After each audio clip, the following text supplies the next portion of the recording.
Hi guys, welcome to Points of Interest, and yes, we were totally spying on the Twitch channel chat. Apparently we have to arm wrestle. We'll arm wrestle later. And oh man, I am in so much trouble because I've actually seen you arm wrestle at the Christmas party with KK a while back. Yeah, there was a lot of alcohol involved in that moment. Terrified. Yeah. I am terrified. Can we just say you win and move on with our lives because I'm scared.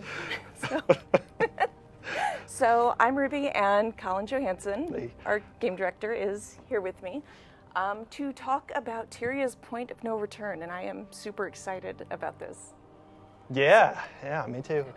Colin's here to muzzle me when I get excited and start blurting things, because we were talking about this earlier in the week, and at one point I just actually was going, because there's so much that... It's getting really hard, yeah. It's getting super hard, and there's a lot of really, really exciting stuff.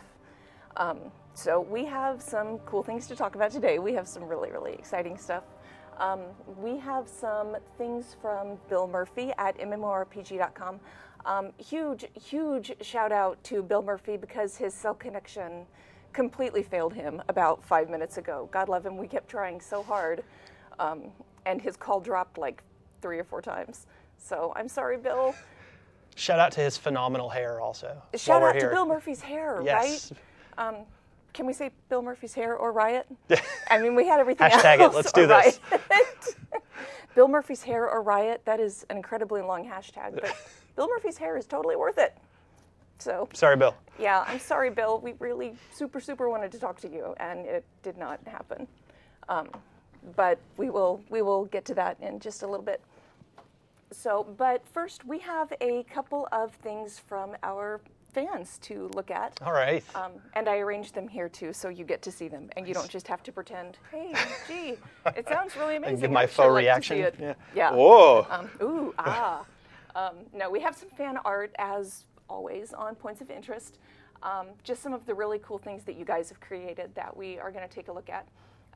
That came to us through the Guild Wars 2 Tumblr. So the first one is from, I always butcher these, and it's just never not embarrassing. I hope I am pronouncing this right, from Mabakai. This came in and it said, it was my friend's birthday yesterday. This was for him. It's his Asura and my Sylvari. And this is just incredibly cool looking. Look at this. Oh, wow. I absolutely love this, and I'm always impressed because I can never come close. It's like a stick figure. I'm like, this isn't Asura because it's kind of small. This is the best I can do. Anyone who plays an Asura engineer is good in my book. No problems. Is good in your book, and plays it well, because I can play an Asura engineer. I can totally play an Asura engineer. I just do it very badly. So. Well, I don't know. He's rocking flamethrower instead of a grenade pack, so may not be playing the best, but that's okay. Flamethrower's pretty awesome looking though, and I love the flames. So that was a pretty sweet birthday present. I'm impressed. Nicely I done. Like it. Yeah, very well. Thank you for sharing that with us.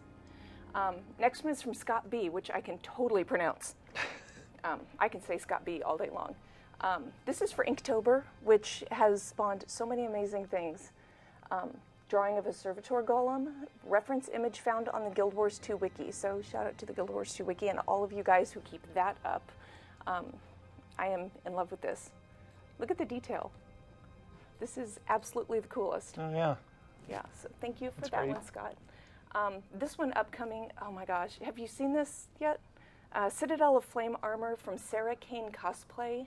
Citadel of Flame Armor and the Juggernaut, made from expanding foam and stone spray paint. Oh, this should be good. I have not seen this. And the Juggernaut is just over 5 feet tall. You haven't seen this yet? No. Okay. What? Right? Oh my God. And she made the armor too.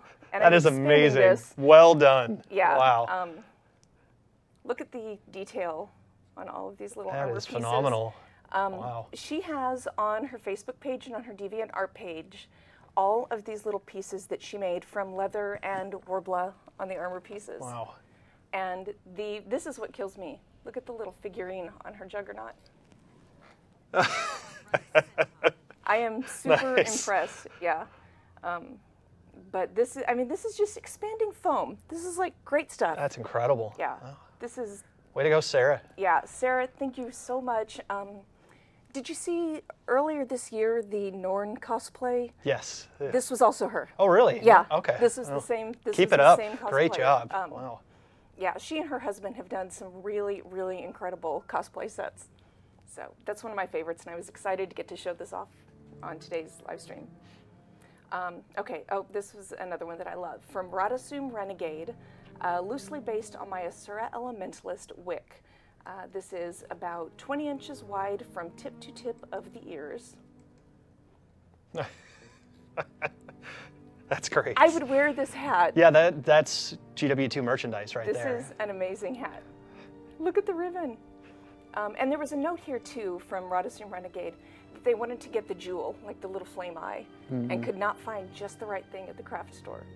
So this absolutely killed me. This is, it says Emily Bandler. So she did awesome work on this. Thank you for sharing this. Nice job, Emily. Yeah, I got a huge kick out of this. And finally from Scarlia, my human elementalist. I wanted to draw her since I started playing Guild Wars 2. This is really gorgeous. Oh, wow.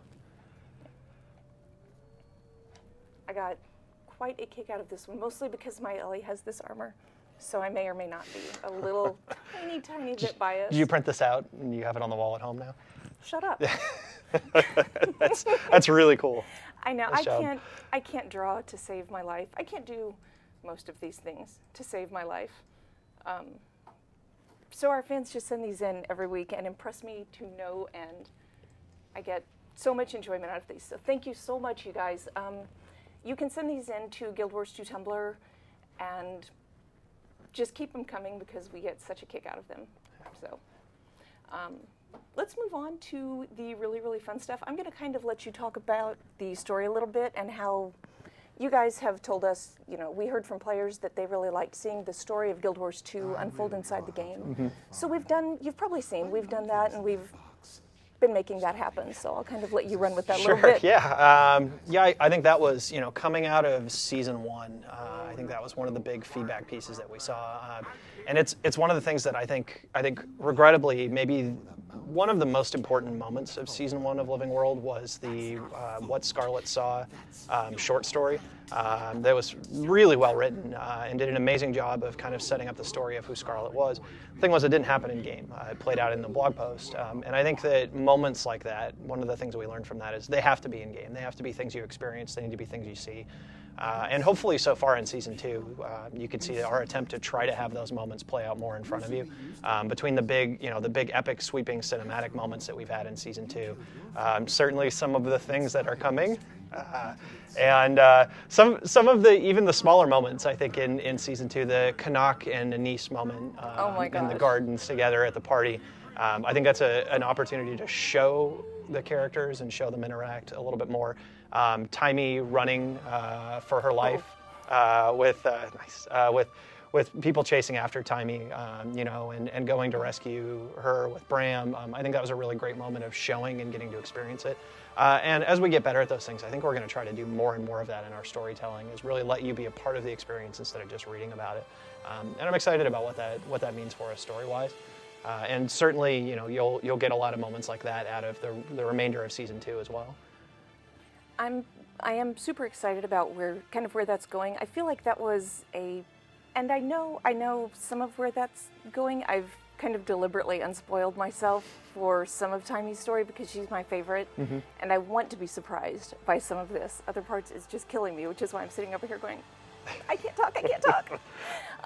But I like that was a turning point for her, and I like that she was, because it did kill me, and I will admit to, she's down there on the sand, and Bram is, I'm coming, and he's in front of her, and he's gonna take care of her, and it was this moment of realizing that she's not invulnerable, and she's not as tough as she was pretending to be, and I will confess to tearing up, and my character's running, and I'm going, hang on, Tiny, we're coming too, but that we are doing that in game now, and I loved What Scarlet Saw. It was a great story. Yeah.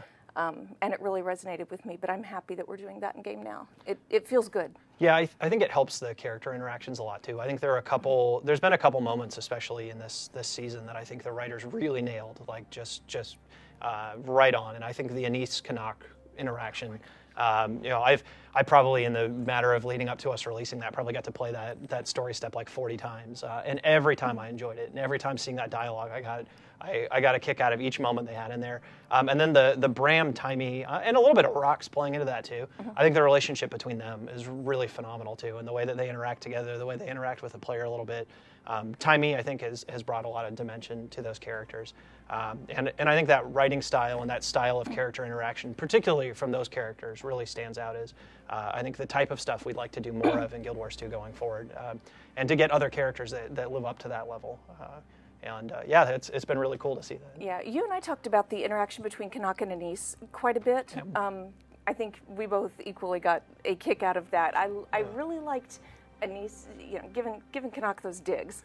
Just she's really enjoying having him under her thumb, and then he finally found that little weak spot. Oh, asking about her age was fantastic. Yeah, she didn't handle that very well. No, she did not. She did not cope with that, and I wonder why. Yeah, well, you're never supposed to ask a woman about her age. It's a very important rule of life. A lady doesn't like that. I don't know. Let's talk about something else. All right. The interaction between Rox and Bram and Timey is another interesting one, because Rox, she's not entirely comfortable with this. She's going, this kid just kind of wanders in, and why is she so important? I'm important. This is my friend, and it's another interaction that I'm really enjoying us telling in game. Yeah, it's nice to see. I think going all the way back to the very beginning of season 1, our first characters that we met were Rox and Bram, and we got to go through the stories together with them, raid the Molten Alliance dungeon, and they kept reappearing all the way throughout the story, all the way through, and so they have a longer history together. And so it's interesting to see Timey step in and kind of break up that dynamic, and the relationship between Bram and Timey, and Rox kind of being on the sidelines a little bit during some of that, and Rox having her own problems with Ritlock and problems with being a part of Char society, and so it'll be fun to see how that plays out in the future between all those characters. I think that there's a lot of potential there for some really interesting story between the three of them, and the rest of the party as well. Yeah, I think Rox has a long way to go. I think there's some story to be told there, and I'm hoping we uncover some more of that. And she's got some things that she needs to work through. Yes, there are definitely some interesting questions about how she will handle the warband society of Char and her relationship with Ritlock at this point too. Yeah. And Ritlock being missing too. I mean, he jumped into a giant hole chasing a sword, and we don't know where he went. And certainly, who knows where that story will go? Except for us. But yes, things to look forward to. This is hard. Oh my gosh. Wow, quick. You know what?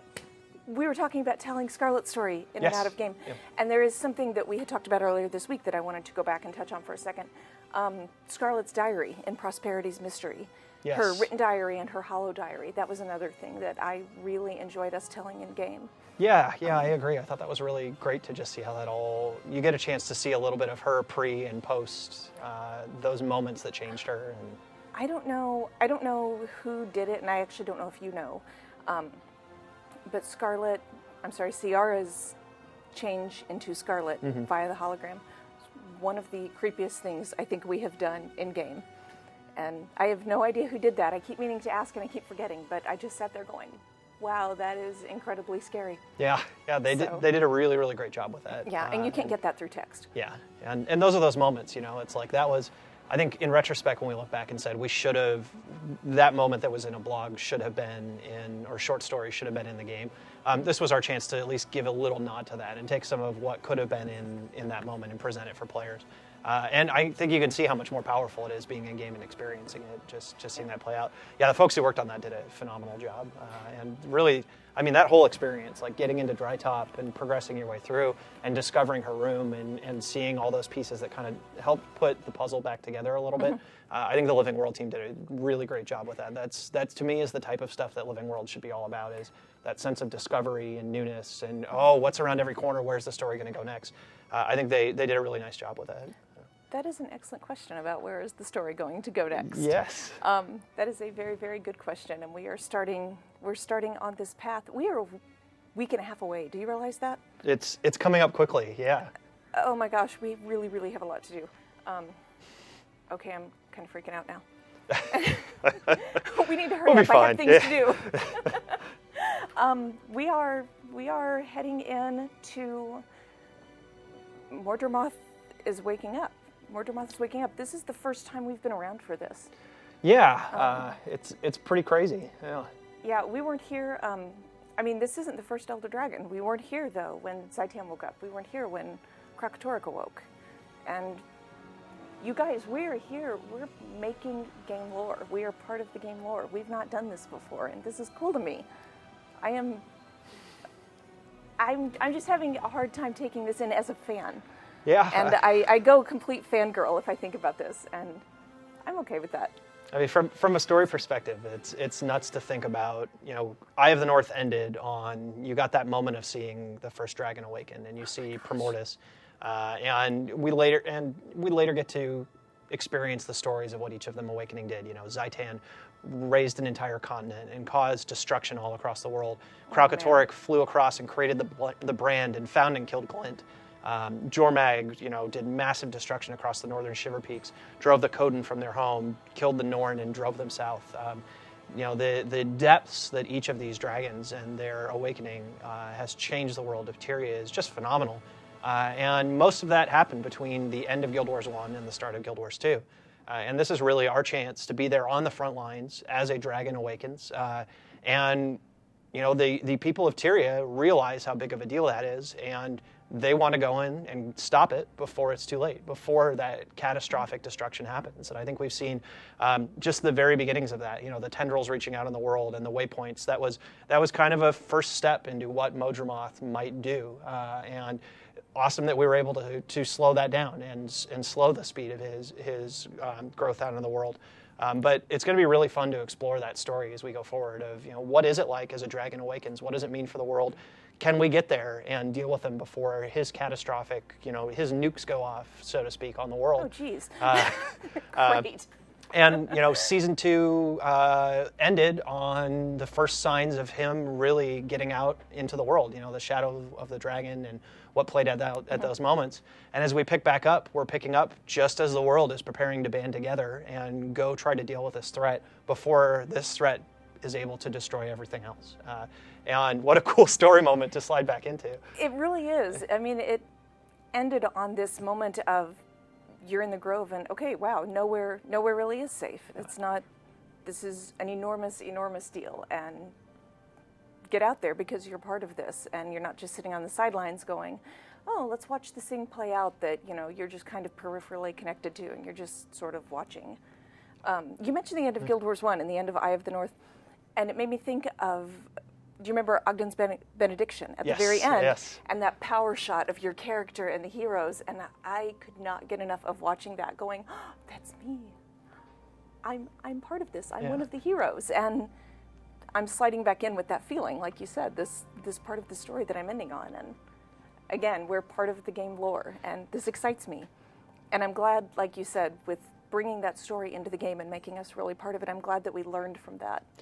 Before. Yeah. I think another lesson that well, maybe not lesson, but thing that's exciting about the second half of this season is, you know, as someone who has got really deep ties in Guild Wars 1's creation, I'm excited to see that the second half of this season has a lot of moments that take a lot of the lore threads from the first Guild Wars and things that go way back and tie them together and bring together the pieces of Guild Wars 1 and the prophecies and factions and Nightfall and the storylines of Guild Wars 1, and it takes some of those story elements and you see how they've transitioned into Guild Wars 2, and you see how all of them together lead back to these stories and lead to where we're going forward.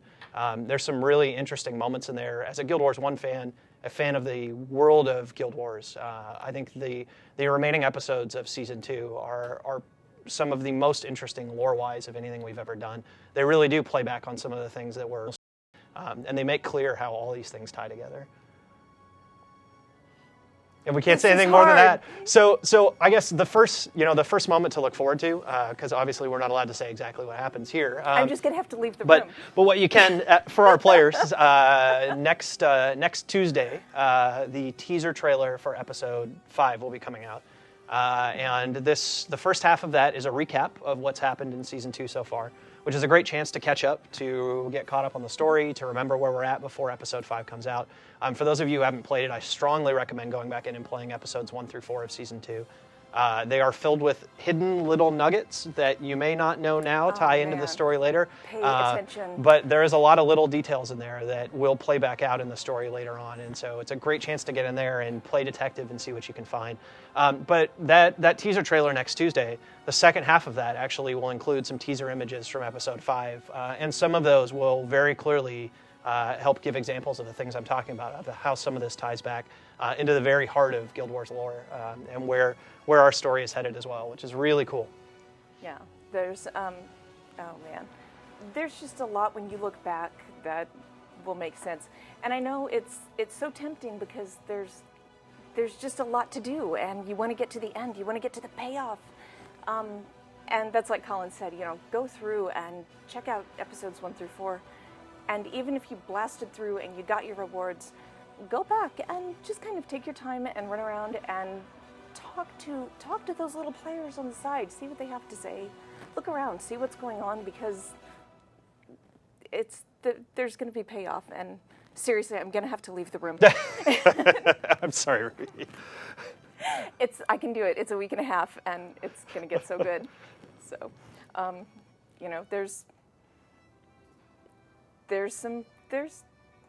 it'll all come together. This is getting worse and worse for me. There's a great line from Steve Jobs. I think it's like, you can't connect the dots looking forward. You can only connect them looking backwards. And I think that's a great example of talking about where we want to go. And our hope is, obviously now we can't tell you exactly what this stuff is. We want you to be able to experience it. And I know a lot of people are frustrated, like, oh God, just tell us where this is going. Tell us where Guild Wars is going. And this concept of the point of no return, of where the end of season 2 is headed, when we get there, I think all of us feel like, in retrospect, we'll be able to look back and really appreciate and understand how all of this played out and how it all made sense. And I hope so. I think we do, but we would hope all of you guys do too. And you'll have to let us know when we get there. But the best way to experience it is to come along for the rest of the ride, and it's a ride you're not going to want to miss for the rest of season 2 for sure. Yeah, it's going to be fun. So that is probably a good point to wrap up on, or I'm just going to completely blow up. So actually I do want to grab one more thing. Since Bill was not able to join us, he did have a couple of questions, which we've sort of answered, but I at least want to give a shout out. Sure, yeah. He wanted to know, how are you going to catch people up and kind of remind people and give them a refresher on where the first half of the season went, since we've had that break where we had the feature pack and everything else. And like you said, we've got the first half of the teaser trailer that's coming on Tuesday, had kind of a recap. All of the content is still available in the game, so you can go and play that. So that kind of covers that. Bill is a man after our own heart. He has a certain affection for Canuck, and his question was, where is Canuck going? Is he coming back? Is he going to be good? Is he turning good? Well, I think Canuck dances in gray areas. I think he certainly, if you go back to his original South Sun storyline, I don't know if I would say he was evil. I think. Oh, sorry. Go ahead. I was gonna say, I think he believed in his own mind that he was doing the right things, and oftentimes, that means to him he is good, and to us he may have been perceived as evil. He definitely marches to the beat of his own drummer for sure. Yes. And now or that Anis's drummer. Now that he's in the employ of Anis, that may change even more. I will say that he absolutely makes an appearance and is a part of the remaining chapters of season 2, and that is something to look forward to. He is not a in and gone character. He will be back, and his story will continue. And he is certainly one of the characters who lives in the gray areas when it comes to who they are morally and ethically. And oftentimes, I think those are some of the more interesting characters in stories. Very much so. They can do a lot of things that other characters necessarily can't, and they can be challenged in ways other characters can't. So it'll be really exciting to see how he turns out and plays out in our story going forward. I think sometimes the end justifies the means for Canuck. Mm-hmm. I would say mostly, yes. I think he sat behind bars for a while going, I don't know if that was the best idea that I've ever had. Maybe that wasn't worth it. Also, Sylvari, he's still learning, right? He's Right. learning the world around him as he goes. And what a great place to be at, to go through the things he's gone through. He's learned Note some to very self, interesting don't do lessons. that Yeah. Or if I do, get away with it. That's his Right. other...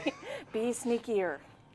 So, all right. Well, thank you guys so much. We have a good place to call it good, and we have one little thing to end it on. We have a little screenshot for next week, show you guys in the teaser trailer, and we will end on that note. So All thank you right. guys for hanging out with us on Points of Interest, and we will see you soon. Yeah, thanks, everybody. Bye, guys. Bye.